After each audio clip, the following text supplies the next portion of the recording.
Hello, welcome to Thursday again, and this is Dr. D, and today we're going to be talking about transitioning, as in transgender.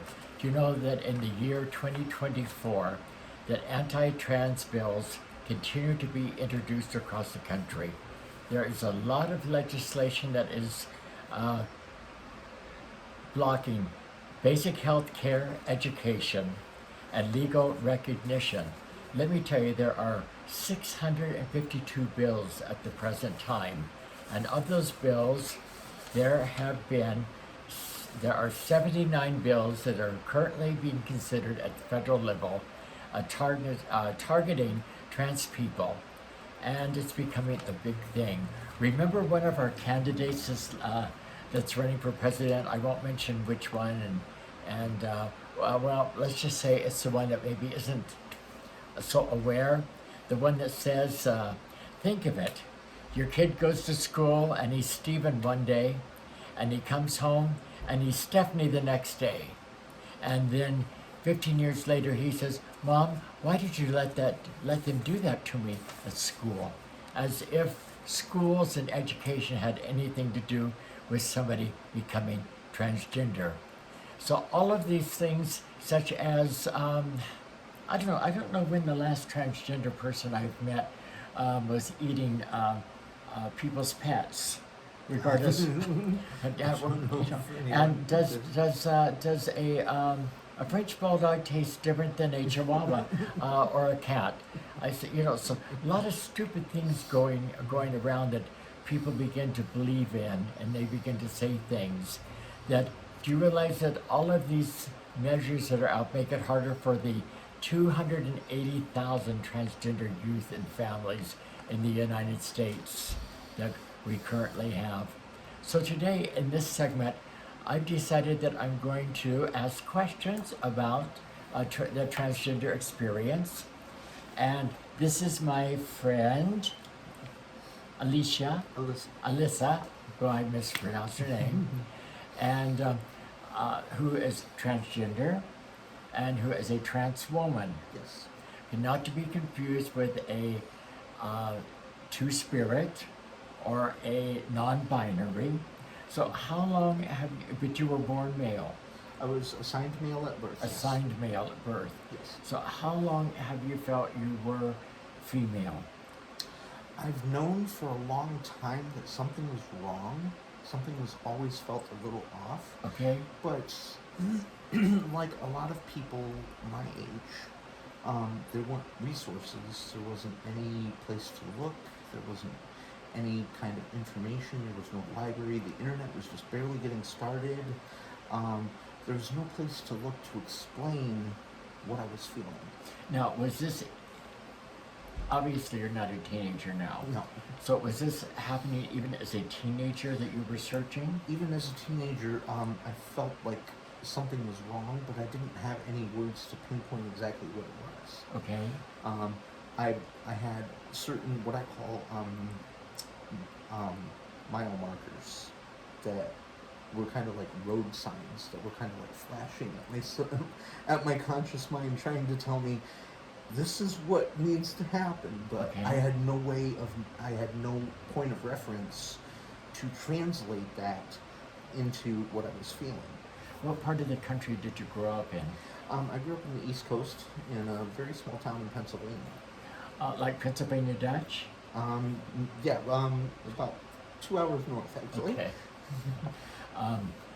I used to work at Hershey Park Oh, okay. not entertainer this way, but as an entertainer. So, when did you start really transitioning? Officially, fully transitioning, I started a little over 3.5 years ago. And I know it's not polite to ask a lady's age because I never tell people my age, but can I ask what the age is when you started? Yes, I was 50 years old. 50 years old. I know, I hear your question. Girl, 50 years old, you lived like you did for 50 years. You don't have that many years left. I mean, maybe 25. Why couldn't you just be happy uh, like you were? It was at the point where I wasn't going to be able to live any longer at Let's that. let's talk about that internal. There's a huge internal conflict with trans people, and some experience it on a lesser extent, and some experience it more, and it's usually just referred to as gender dysphoria. And so you have this feeling like your body is not matching up with what your brain is telling you, Yes. and so it gets to the point where there's a breaking point in every trans person's journey where they say, I cannot do this anymore. I cannot live this lie of trying to pretend to be somebody that I'm not. Yes. So that's when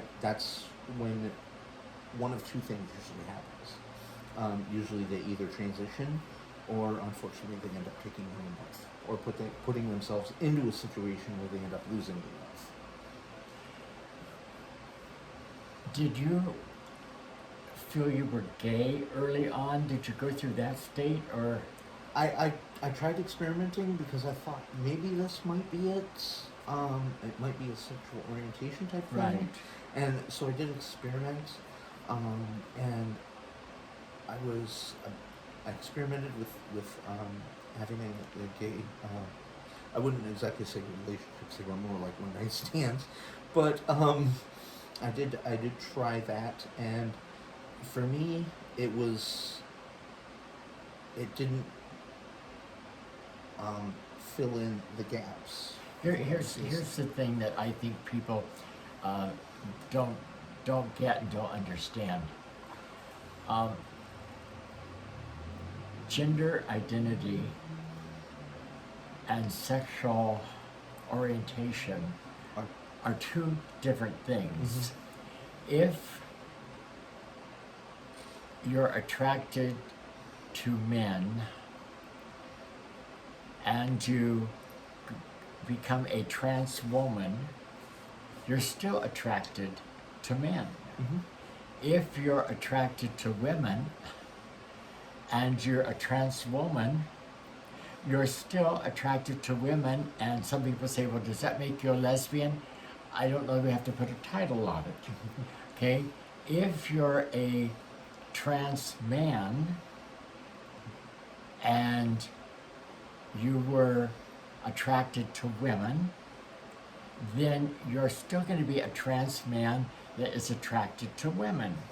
If you're a trans man now, or for some of you that are uneducated, a woman that is a man, then you're still going to be attracted to men and in that form. So the sexual identity has absolutely zero to do with who you're having sex with or who you're sleeping with.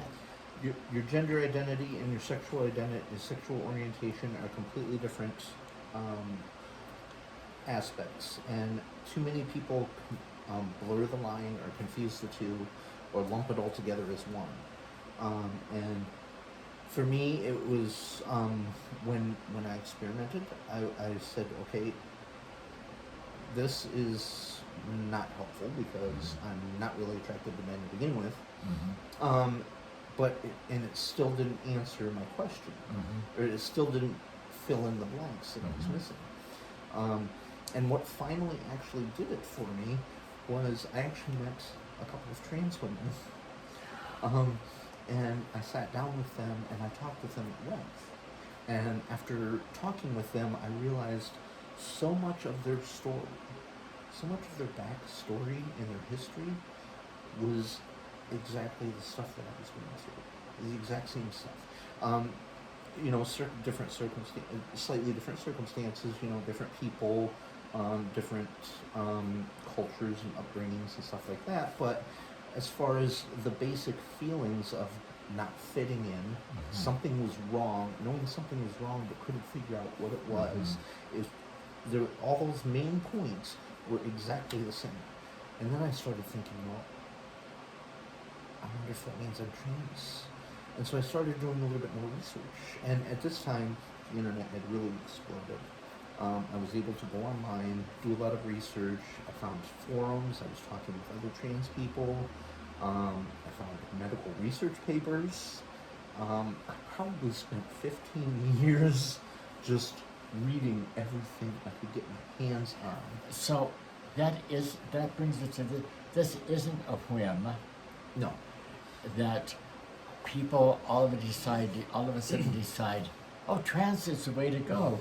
And even with younger people, it's not a whim. no, it's not a whim, and it's not somebody pushing an agenda on somebody else. That now It's them realizing for themselves who they are. who they are. Now you work for an organization called the Transgender Health and Wellness Center, Yes. and you help counsel and see a lot of different people as they come in. I do see a lot of people. I'm not actually one of the counselors. I'm the domestic violence and sexual assault program assistant. So, Which means that there are a lot of people that come in that are products of domestic violence in the trans relationship that they're in. it's usually it's trans people who are fleeing from a domestic violence situation where either a friend, a family member, an intimate partner, they've suffered domestic violence at their hands. How common is this? Very common, very common. It's I don't actually have any official numbers Okay. on it, but it seems to be out of every transition journey. It seems like 9 times out of 10 they've had some sort of domestic violence situation, whether it's physical, mental, emotional, people calling them names, actually physically hurting them, emotionally scarring them, and just not being accepting or tolerant at all of what it's like that the trans person is going through, and all of these questions that are trying to be answered. So, in a moment or two, I want you to talk to somebody that's sitting there and who might be questioning or might have this feeling that they're not in the body and the mind aren't matching. And I want you to share, what would I call it? Some hope and triumph with them to help them on their journey so that they know that they're not less than, and they know they're not damaged goods. They know they're not a weirdo, Right. but there are other people who not only go through this, but grow through this, and in growing through it, you evolve into the personality and the person that you really are. My best example would be myself. I can speak from experience for myself.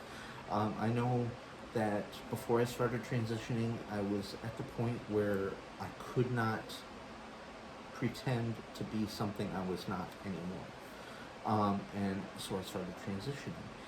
But at the time, I didn't really have a clear-cut goal besides transitioning. It's like my goal was I have to transition, but I didn't have any specific steps or any way to get there. And then I'd heard about the Transgender Health and Wellness Center, and I ended up moving out here because I've heard of all the great programs that we offer for trans people to help them get away from domestic violence and to get established and self-sufficient and be successful in their journey and complete their transition, however that may be. And so I actually moved out here and I started working at just a grocery store locally. I started volunteering at the center, helping out any way I could, and then I was actually offered this job that I have now by the CEO and the management of the Transgender Health and Wellness Center, and I am very successful. I have my roommate and I are splitting an apartment out here. She's trans as well. We're both progressing in our journeys, each of our journeys. I wouldn't say I'm monetarily successful, but in every other aspect of my life, I'm successful. I have a good job. I have a good place. I have a safe shelter for home, and I've actually been able to start piecing things together and to be able to continue my journey. And I'm just so excited because things have just been moving so fast this past year. Since I moved out here, it's just been crazy. So Alyssa made a statement about piecing things together, and I want to leave this thought with you as we do these videos that are short so you can get to the point. My grandma used to make quilts, and she made quilts out of remnants, ties, hankies, old dresses, gorgeous, beautiful things that she would piece together. And as she would piece these things together, they became a beautiful, beautiful quilt, a keepsake. So when you're watching this, you are the keepsake.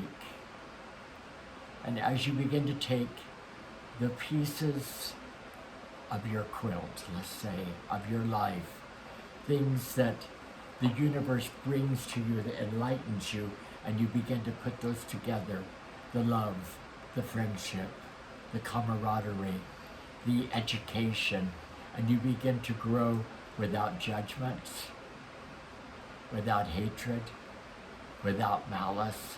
Let those things go. You know, most of you know that I'm a student of A Course in Miracles. And A Course in Miracles says this: our job is not to seek for love. Our job is to seek to remove all barriers and all blockages that keep us from knowing and giving and receiving love. Love comes in many forms: romantic, friendships, loving for yourself. And as you begin to remove those barriers, those judgment barriers, the ones you have, self-judgment, the unforgiveness you have to yourself, as you begin to let them go and take the goodness that you are, take the positivity of what you are, you haven't lost your mind, and begin to live your fullest life. Now, on my next video, which you'll see in the next week, I'm going to be talking about a parent of a transgendered woman, and how that experience resonated with her as a mom and resonated with the family. So we'll see you for that one too. Remember, if you enjoy our videos, there's a lot of teaching videos that I have on changing limited beliefs into positive beliefs, to ancestral addiction, to all sorts of teaching videos on our YouTube channel, which is Open to Possibilities. And I'm not asking you to believe everything I say. I'm just asking you to be open to the possibility that what we say may actually have some value. Bye.